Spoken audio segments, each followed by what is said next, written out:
Pregunta número 139. Del libro Filosofía Rosacruz en preguntas y respuestas tomo primero. De Max Seidel.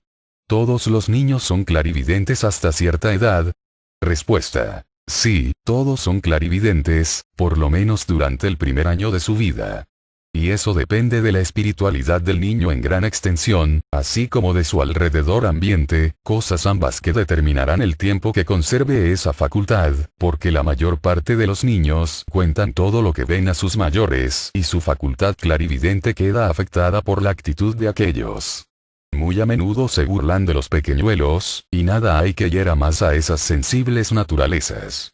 Muy pronto aprenden a no ver las escenas que sus mayores ridiculizan, o por lo menos aprenden a reservarse esas experiencias para sí mismos. Si se les escucha muchas veces revelan cosas maravillosas, y en ciertos casos se puede conocer su vida anterior mediante los informes aportados por el mismo niño. Por supuesto, esto ocurre más fácilmente cuando el niño murió niño en su vida anterior, porque entonces solo habrá estado en el mundo invisible de 1 a 20 años, de manera que es fácil comprobar sus informaciones. Los niños que en su vida anterior murieron como niños recuerdan mucho mejor el pasado y son más clarividentes que los otros, porque su cuerpo de deseos y su cuerpo vital no nacen al mismo tiempo que el físico, sino a los 7 y 14 años de edad, y lo que no ha nacido no puede morir, de manera que si el niño muere antes del nacimiento del cuerpo vital o del cuerpo de deseos no irá ni al segundo ni al tercer cielo, sino que se quedará en el mundo del deseo y renacerá con el mismo cuerpo de deseos y con la misma mente que poseyó en su vida anterior, y, por lo tanto, podrá recordar mucho más fácilmente lo que le haya sucedido. El autor tuvo ocasión de ver un ejemplo de esto en la California del Sur.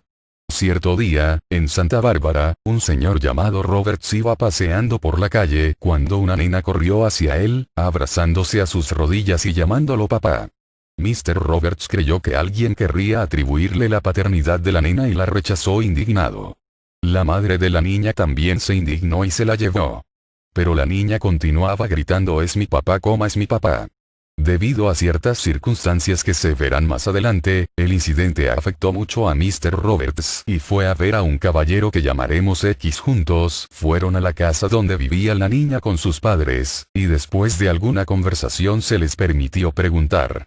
Tan pronto como la niña vio a Mr. Roberts corrió hacia él, llamándolo papá.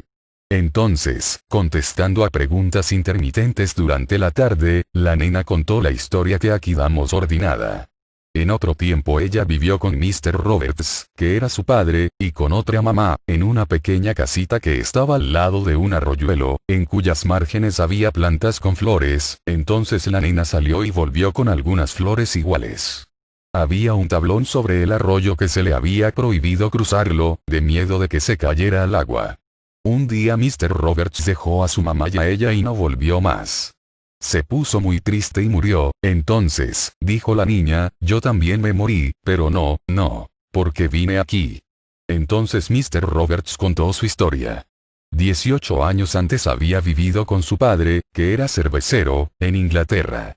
Se enamoró de su sirvienta, pero el padre no les dio permiso para que se casaran. Entonces el joven se casó y huyó de Londres, yendo a Australia, donde se construyeron una pequeña granja en un bosque, edificando una casita al lado del arroyo. Allí también estaba el tablón sobre el arroyo. Nació una niña allí, y cuando ésta tendría unos 2 años de edad, Mr. Roberts salió a cosa de 1 milla de la granja, y un oficial, aproximándose a él, lo arrestó, acusándolo de un robo en un banco, robo que se cometió en la misma noche que él huyó de Londres. Él protestó de su inocencia, rogando que lo dejaran ir a visitar a su esposa e hijita antes. Pero el oficial, temiendo caer en manos de los confederados, lo obligó a ir hacia la costa, amenazándolo con darle un tiro. De allí fue llevado a Inglaterra, donde la justicia lo declaró inocente. Hasta entonces las autoridades se negaron a escuchar lo que decía de su esposa e hija, las que seguramente debían haberse muerto de hambre en los desiertos de Australia.